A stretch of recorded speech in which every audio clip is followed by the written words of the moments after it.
Hi friends எல்லாரும் எப்படி இருக்கீங்க? நல்லா இருக்கீங்கன்னு நினைக்கிறேன். ஆல்ரெடி அக்காவ பார்த்துருப்பீங்க. பிங்க் கலர் சாரீல தான் அக்கா இருக்கிறது. இது கிரீன் கலர் சாரி தம்பி ஒய்ஃபு. இது எல்லோ கலர் சாரி வந்து அண்ணா ஒய்ஃபு. வந்து அண்ணி ஏதோ சொல்லிட்டு இருந்தாங்க, காமெடி பண்ணிட்டு இருந்தாங்க. நான் அதுக்கப்புறம் இப்படி பிடிச்சிட்டேன். கேமரா வந்து ஃபுல்லு இது வந்து நைட்டு 10:30க்கு 11 மணிக்கு எடுத்தது இது. காலையில் நைட்டு நலங்கு வச்சு ஃபங்க்ஷன் இது. அப்புறமா தான் எல்லாம் ரெடி பண்ணி வந்ததே 8 மணி ஆச்சு மண்டபத்துக்கு வர்றதுக்கு. ஃபங்க்ஷன் அப்புறமா லேட் ஆகிடுச்சு முடியறதுக்கு. 11 மணி மேலே ஆயிடுச்சு எல்லாம் முடியறதுக்கு. 12 மணி 11 1 மணி ஆயிடுச்சு. நான் அப்புறம் வந்து தூங்க போயிட்டேன். எங்கள் அண்ணா வந்து எங்கள் அக்கா வந்து அழுந்துகிட்டே இருந்தாங்க. பையனுக்கு இப்போல்லாம் இந்த காலத்தில் பொண்ணு மட்டுமே கல்யாணம் பண்ணி கொடுத்தா அழுகிறது கிடையாது. இப்போல்லாம் பசங்களுக்கும் கல்யாணம் பண்ண அழுகுறாங்க. எங்கள் அண்ணியை பார்த்து எனக்கு ரொம்ப கஷ்டமாகி போச்சு. இது அரிசியில் கோலம் போட்டுட்டு நலங்கு வைக்கிறதுக்கு ரெடி பண்ணாங்க. 5 சுற்றி வரணும். கோலம் போட்டிருக்காங்க பாருங்கள் அரிசியில். 5 சுற்றிட்டு வந்துட்டு நல்லா கும்பிட்டு மாப்பிள்ளை உட்காந்தான். இவனுக்கு நான் தம்பிக்கு அத்தை முறை வேணும். இவங்களோட டாடி வந்து எனக்கு அண்ணா. சரி ஓகே. அப்புறம் என்னாச்சு, நலங்கு ஃபங்க்ஷன் வைக்கிறதுக்கு ஸ்டார்ட் பண்ணாங்க. அப்புறம் டைம் 10:30 மேலே ஆயிடுச்சு. 11 மணி மேலே ஆயிடுச்சு. ஃபங்க்ஷன் ஸ்டார்ட் பண்ணிட்டாங்க. நலங்கு வைக்கிறதுக்கு எல்லா மண்டபத்தில் தான் எல்லாம் ரெடி பண்ணாங்க.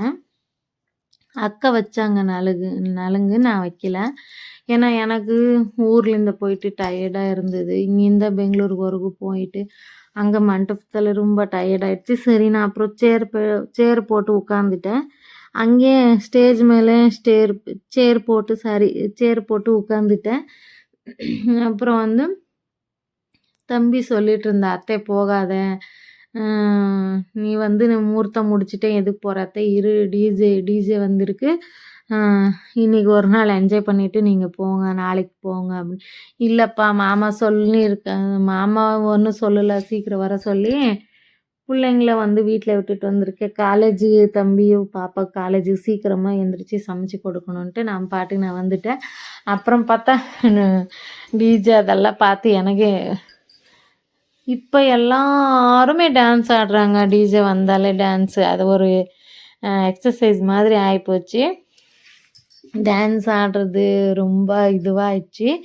அப்புறம் இது காலையில் முகூர்த்தம் முடிச்சுட்டு சாப்பிட்டுட்டு ஹோலி சாப்பாடு தான். அதான் ஒப்புட்டு சாப்பாடு. நம்ம ஊர் சைட்லலாம் இப்போ எல்லாம் கல்யாணத்துக்கு ஒப்புட்டு சாப்பாடு தான் கொடுக்குறாங்க. நைட்டுக்கு ஓரளவுக்கு கம்மியாக இருக்கும் சாப்பாடு. காலையில் ரொம்ப கிராண்டாக இருக்கும். இது வந்து டிஜே.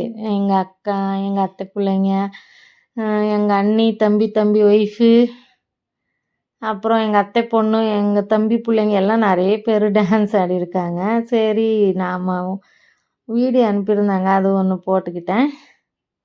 டான்ஸுக்கு நான் இல்லை. நைட்டு வியாழக்கிழமை நைட்டு ஒரு 11 மணிக்கெல்லாம் இங்கே வந்தாச்சு நான். அப்புறம் இது சனிக்கிழமை காலையில் மெந்தைக்கீரையும் பச்சை பயிறு போட்டுட்டு சாதம் வச்சுட்டு அப்புறம் வெண்டைக்காய் ஃப்ரை பண்ணிவிட்டு அப்புறம் அப்பளத்தை பொரிச்சிட்டேன். அப்பளம் பொரிச்சிட்டு தம்பிக்கு சாப்பாடு கொடுத்துட்டு கிச்சன் வந்து பாப்பா 20 நாள் பாப்பா, நான் 1 வாரம் மேலாச்சு வீட்டில் எதுவும் வேலை செய்யலாம். பாப்பா வந்து வீட்டில் எல்லாம் க்ளீன் பண்ணிக்கிட்டு அவளை எல்லாம் பண்ணிகிட்டு இருந்தான். அவன் வந்து அவளால் எப்படி நீட்டாக சுத்தமாக க்ளீன் பண்ண முடியும்? அவள் வந்து ஓரளவு க்ளீனாக வச்சுருந்தான். ஆனால் நான் வந்து லிக்விட் எல்லாம் போட்டு எவ்வளோ முடியுதோ அவ்வளோ நீட்டாக சுத்தம் பண்ணி க்ளீன் பண்ணி எடுத்துட்டேன். அப்புறம் இதெல்லாம் வந்து நீட்டாக தொடச்சி எடுத்துட்டேன். ஆனால் கோலம் வந்து ஆயிடுச்சு. ஸ்டவ்வு மேலே கோலம் போட்டால் கிட்டத்தட்ட 1 மாதம் மேலே ஆயிடுச்சு. ஏன்னா எனக்கு வந்து டைமே கிடைக்க மாட்டேங்குது. வேலைக்கு ஒரு ஆள் கேட்டிருந்தேன், வந்துச்சு. ஒரே நாள் தான் ஒரு லேடி வந்துட்டு அது டெய்லி வந்தால் அவளுக்கு போர் அடிக்காதான். வாரத்துல 2 நாள் வர்றதுக்கு பிடிக்காது எனக்கு அப்படின்னு சொல்லிட்டேன். என்னோட ஹஸ்பண்டு, "நீ டெய்லி அவங்கள வேலைக்கு வச்சுக்கிட்டா, அப்புறம் உன் உடம்பு என்னாத்துக்கு ஆவுறதுன்னு" கேட்டாங்க. சரி ஓகே வேணான்ட்டு விட்டுட்டேன். ஏன்னா, வீட்ல பசங்களுக்கு எந்திரிச்சு 4:30, 5 மணிக்கே சமைச்சு கொடுக்கணும். சரி ஓகே நம்மளால டைம் இருந்தா பார்த்துக்கலாம். வீடு எப்பப்ப டைம் கிடைக்குதோ அப்பப்போ 1/2 அன் ஹவர் டீப்பா கொஞ்சம் கொஞ்சம் ஒர்க் முடிச்சுக்கலான்னு விட்டுட்டேன். இது வந்து ஒசூர்ல பண்டை ஆஞ்சநேயான்னு சொல்லுவாங்க. பண்டை ஆஞ்சநேயா சனிக்கிழமை சாயந்தரம் தான் போயிட்டு நானும் என்னோட ஹஸ்பண்ட் போயிருந்தோம். ஹஸ்பண்ட் உள்ள வரல. ஏதேதோ கடைக்கு உள்ள கேரேஜ் கடைக்கு அங்கங்கே போயிருந்தவன் நான். நீ மட்டும் உள்ளே போயிட்டு வா, அப்படியெல்லாம் குளிக்காமலே வர முடியாதுன்ட்டு சொன்னாங்க. ஏன்னா காலையில் குளித்தா என்னோட ஹஸ்பண்ட் எங்கன்னா வெளியே போயிடணுன்னா காலையில் குளிச்சிருந்தாலும் சாயந்தரம் குளிப்பாங்க. ஏன்னா நான் வெளியே எல்லாம் போயிட்டு வந்திருப்போன்ட்டு. அன்றைக்கி பாப்பாவை 7 மணிக்கு டியூஷன்லேருந்து கூட்டிகிட்டு வரணுன்னா அவங்க வரல உள்ள. நான் மட்டும் போனேன். நான் மட்டும் போயிட்டு சாமி ஆஞ்சநேயர்னு கும்பிட்டுட்டு வந்து வீட்டில் விளக்கேற்றி பூஜை பண்ணிட்டேன். பூஜை பண்ணிவிட்டு நான் வெங்கடரமண சாமிக்கு டெய்லி வீட்டில் விளக்கேற்றி பூஜை பண்ணுவேன். எனக்கு ஆக மொத்தம் டெய்லி விளக்கு நிறைய சாமி வச்சுருக்கிறேன். வீட்டில் விளக்கு ஏற்றணும், டெய்லி பூ வைக்கணும், டெய்லி பூஜை பண்ணணும். பாப்பாவுக்கு வந்து டேட் வந்தப்போ மட்டும் பண்ண மாட்டேன் 5 நாளைக்கு. அன்றைக்கி கூட அவளை எதுவும் தொட விட மாட்டேன், எல்லாம் நானே பார்த்துப்பேன். பூஜை சாமான் அவள் நல்லா இருந்தானா எனக்கு ஹெல்ப் பண்ணுவேன். மற்றபடி எல்லா டைமும் நான் தான் பார்த்துப்பேன். அவள் இப்போ வேறு +2 படிக்கிற பாப்பா. ரொம்ப படிப்பு ரொம்ப படிக்கிறான். ஏதோ 1, 2 வேலை வாங்குவேன். இல்லைன்னா 10வது படிக்கும்போதெல்லாம் நல்லா வேலை செஞ்சுட்டு இருந்தேன். இப்போ +2 +1 வந்துட்டாங்க பசங்கன்ட்டு இப்போ வந்து பாப்பாவுக்கு எந்த வேலையும் நான் கொடுக்கறதில்ல. நான் வந்து ஊதுபத்தி 3 சுற்று காட்டிட்டு தான் வெளியே போவேன். எப்போவுமே 3 சுற்று சுற்றுவேன் ரூமில், பூஜை ரூமில். ஏன்னா நம்ம வந்து எந்த பாவம் செஞ்சுருந்தாலும் என்ன இது பண்ணாலும் அந்த அன்றைக்கி ஒரு நாளைக்கு 3 டைம் 3 சுற்று நம்மளால் முடிஞ்ச அளவுக்கு 3 சுற்று கும்பிடு போட்டாச்சுன்னு கும்பிடுவோம். அது நாங்கள் எங்கள் அம்மா எங்கள் அப்பா இப்படி தான் சொல்லி கொடுத்துருக்காங்க, வந்து 3 சுற்று சுற்றணும் அப்படின்னு. அப்புறம் தாலிக்கு மஞ்சள் குங்குமம் வச்சுட்டு உள்ளே போட்டுக்கிட்டேன்.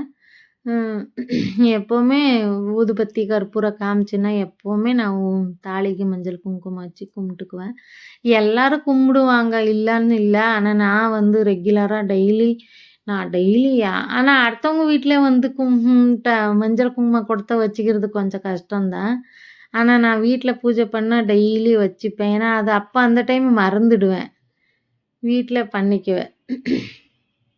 வாராகி அம்மனுக்கு விளக்கு ஏற்றுனது வந்து நல்லா வந்து விளக்கில் வந்து 2 வாய் ஷேப்புக்கு தெரிஞ்சுதுன்னு எப்படி அங்கே பாருங்கள், சூப்பராக ஜூம் பண்ணி காட்டிகிட்ருக்கேன் பார்த்துக்கோங்க எவ்வளோ சூப்பராக. ஆனால் எனக்கு எப்போவுமே இந்த மாதிரி விளக்கு எரியுது. அது நல்லது தான் சொல்கிறாங்க எல்லாம். சரி நல்லது நடந்தால் சந்தோஷந்தான். ஃப்ரெண்ட்ஸ் ஷேர் பண்ணுங்கள், லைக் பண்ணுங்கள், சப்ஸ்கிரைப் பண்ணி பாருங்கள். ஏன்னா வந்து சென்ட்ரல் ஏன் சொல்கிறேன்னா மறந்து போயிடுறீங்க. நீங்கள் இப்போல்லாம் வந்து லைக் பண்ணுறது கம்மியாயிடுச்சு. பார்க்குறீங்க ஆனால் லைக் பண்ணுறது இல்லை. லைக் பண்ணிக்கோங்க ஃப்ரெண்ட்ஸ். புதுசாக பார்க்குறவங்க சப்ஸ்கிரைப் பண்ணி பாருங்கள். அதாவது சப்பாத்தி செஞ்சுருந்தேன். அது வந்து ஏன் கல் மேலே தேய்க்கிறது ஆல்ரெடி சொல்லியிருக்கேன் உங்ககிட்ட. எனக்கு வந்து உட்காந்து தேய்க்க முடியாதுன்னு. அதனால் நான் அதுக்காக தான் இப்படி போட்டுக்கிட்டேன். ஓப்பனிங் கிச்சன் தான். எனக்கு ஒரு 2 கிச்சனில் ஒர்க் மட்டும் இருக்குது. அது பண்ணிட்டேன்னா எனக்கு கிச்சன் சூப்பராக இருக்கும். ரொம்ப எனக்கு ஒரு டைமும் வீடியோ பண்ணிக்கும்போது கஷ்டமாக இருக்குது. இது வந்து டிபார்ட்மெண்ட் ஸ்டோருக்கு போயிருந்தேன் ஃப்ரெண்ட்ஸ் நேற்று. கொஞ்சமாக ஐட்டம் வாங்கிட்டு வந்துட்டேன். சரி ஓகே இது ஒரு விளாக் எடுத்துக்கலான்னு கொஞ்சோண்டு எடுத்துக்கிட்டேன். தம்பி வீம்ன்றேன். இது ஹிமாலயாவில் ஃபேஸ் வாஷ் கேட்டிருந்தேன், தேடிட்டு இருந்தேன். சரி அதை அப்படியே ஒரு சின்னதாக எடுத்துட்டேன் விளாகு. அவ்வளோதான் ஃப்ரெண்ட்ஸ். தேங்க்யூ. பாருங்கள், பிடிச்சிருந்தா லைக் பண்ணுங்கள். மறுபடியும் சொல்கிறேன்னு தப்பாக நினைக்காதீங்க. நீங்கள் எல்லாம் லைக் பண்ணுறது கிடையாது. அதனால தான் நான் மறுபடியும் சொல்லிகிட்ருக்கேன். நீங்கள் சப்போர்ட் பண்ணால் தான் நான் அடுத்த கட்டத்துக்கு போக முடியும் ஃப்ரெண்ட்ஸ். நீங்கள் மறக்காதீங்க ப்ளீஸ் லைக் பண்ணுங்கள். தேங்க்யூ.